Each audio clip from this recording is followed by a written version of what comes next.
과연 누가 이 용천루의 진정한 주인인지 말이오. 들어오라. Kali ini Minet akan membahas drama Korea yang berjudul Check in Hanyang. Tanpa berlama lagi, episode 16, episode final, mari kita review. Sesuai dugaan, Doksu ternyata didatangi ahli pedang kerajaan. Makanya saat Eunho datang, Doksu sudah tak ada di dermaga. Ia pun segera dibawa ke hadapan raja dan ditanya tentang keberadaan buku besar. Tapi Doksu tetap bungkam dan tak lama Pangeran Muyong datang. Ia langsung berlutut memohon ampun dan meminta ayah untuk perbaiki kesalahan, lalu turun tahta. Pangeran Muyong pun segera diseret keluar, sedangkan Doksu disiksa agar mengakui. Pedang sudah melayang ke arah Doksu, tapi ternyata Muyong menghalau dengan tubuhnya. Alhasil, Muyong layang terkena sabetan pedang. Doksu seketika pingsan dan dengan sekuat tenaga, Pangeran Muyong membopong tubuh Doksu, lalu mengatakan dengan lantang jika Doksu adalah kesayangannya, dan keduanya pun akan pergi dari istana. Sedangkan Chon Mak-dong, dia terbangun langsung berteriak histeris karena melihat direktur ketangkasan. Tubuhnya kini dipenuhi oleh lipan beracun.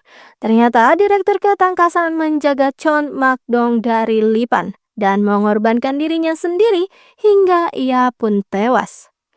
Chon Mak-dong langsung murka. Pasti ini perbuatan dari Hong Doksu, tapi Junhwa melongo, tak mungkin Doksu melakukan hal itu. Junhwa juga sudah sedikit goyah karena perkataan Sol Mehwa tempo hari tentang ayahnya lah yang sudah menghilangkan nyawa ayah Doksu. Jadi kini dengan wajah bengis, Junhwa mengangkat pedang itu. Tak lama Gosura datang dan mendengarkan Junhwa yang berkata, apakah dengan pedang ini ia bisa merebut Doksu? Gosura pun langsung murka. Ia menyadarkan Junhwa untuk kembali ke dirinya yang lama. Dan setelah mengobati lukanya, Pangeran Muyong meminta Gusil agar setelah Doksu siuman, mereka harus segera pergi menjauhi ibu kota. Pangeran Muyong lalu menemui Som Mehwa karena ingin melindungi Hong Doksu. Ia harus melakukan perlawanan, tapi Som Mehwa mengatakan jika akan ada peristiwa besar, Raja dan Chon Mak-dong akan menerima ganjaran dari dosa-dosa mereka 12 tahun lalu. Sedang berbincang serius begitu, tak lama Chon Mak-dong datang. Ternyata tadi Chon Mak-dong diberitahu oleh Junhwa tentang Som Mehwa yang sudah kembali dalam keadaan hidup. Sudah berhadapan begini, Chon Mak-dong bertanya di mana keberadaan Hong Doksu. Dikiranya ia tak tahu jika Som Mehwa dan Doksu itu sedang bersekongkol. Tapi Pangeran Muyong maju, katanya mereka itu bergerak atas perintah dirinya. Dan karena ia akan menjadi putra mahkota, hal itu akan segera diumumkan. Jadi ini bukan meminta bantuan pada keluarga Chon, tapi ini adalah perintah.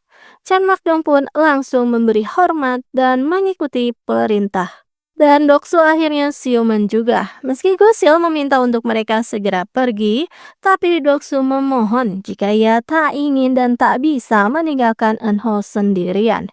Lalu Chon Mak-dong memerintahkan untuk mencari dan menangkap Hong Doksu. Sedangkan Si Myung-ho di hadapan orang saja sok kuat.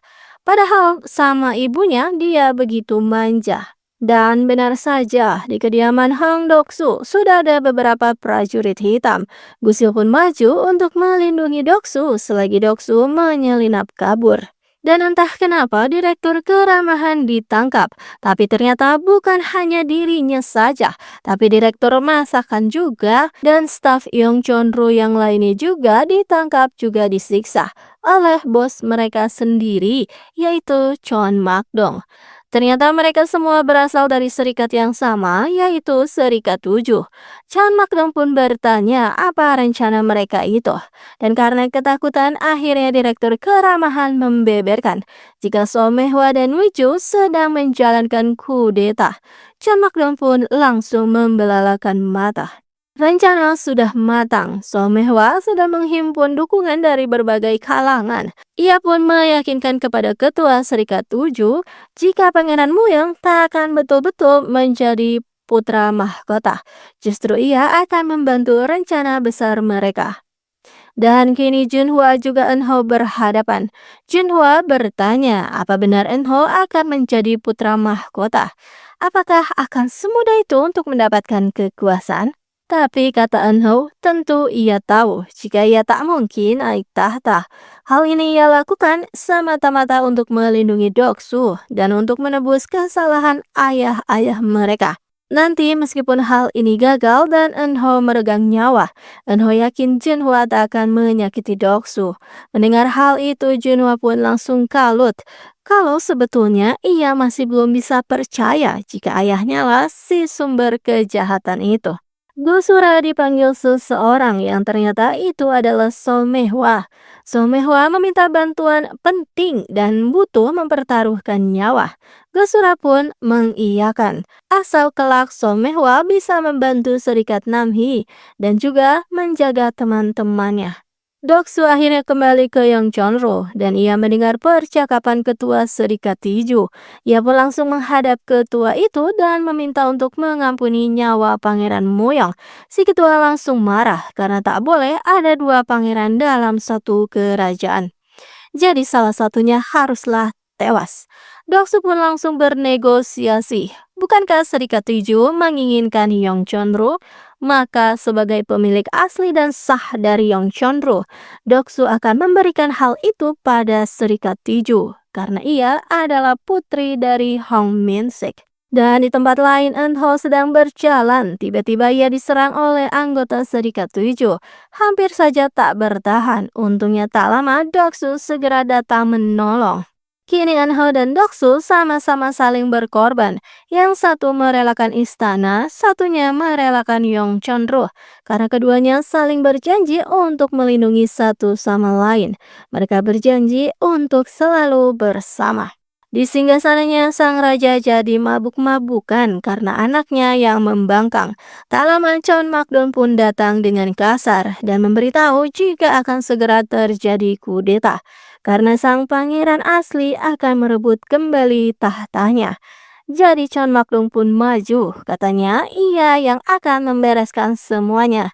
Ia akan menumpahkan pertumpahan cairan merah demi sang raja. Jadi meminta raja untuk pergi ke Yongchonro esok hari. Tak seperti Tuan Chon yang masih berapi-api, ternyata sang raja sudah lelah.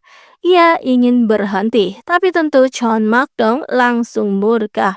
Cheon Makdong kini memberikan pikiran racun lagi kepada Junhwa. Katanya terkadang untuk menguasai dunia harus merelakan hal yang diinginkan. Dan itu adalah Hong Doksu. Karena ia sudah berani mencelakai ayahnya, jadi Junhwa harus melenyapkan Doksu terlebih dahulu. Tak disangka Junhwa mengiyakan permintaan ayahnya itu.